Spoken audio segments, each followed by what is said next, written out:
իսկ իրենք հստակ ասում են Եվրոպայի թշնամիներն են մեր դաշնակիցները, ով որ Եվրոպայի դեմ է, Լեպենը բավական չափավորել է իր համոզմունքները, բայց ասենք այլընտրանքը ոչ, այլընտրանքը։ Այսինքն հակաեվրոպական, այսինքն կոնսոլիդացված Եվրոպայի դեմ ուժերին է հիմա, պես ասենք, առաջ մղում։ Տրամպը ասել է շատ պարզ,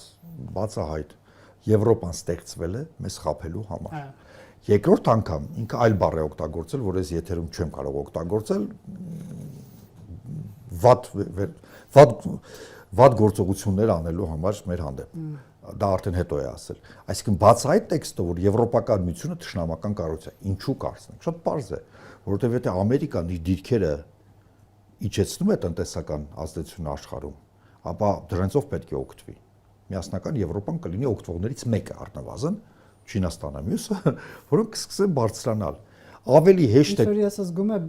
Չինա-եվրոպական կոալիցիա է հասունանում Թրամփի։ Ավելի հեշտ է քանդել Եվրոպան,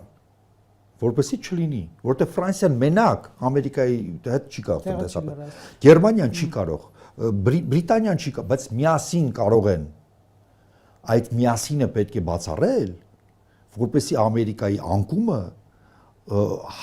հարաբերականության մեջ չբերի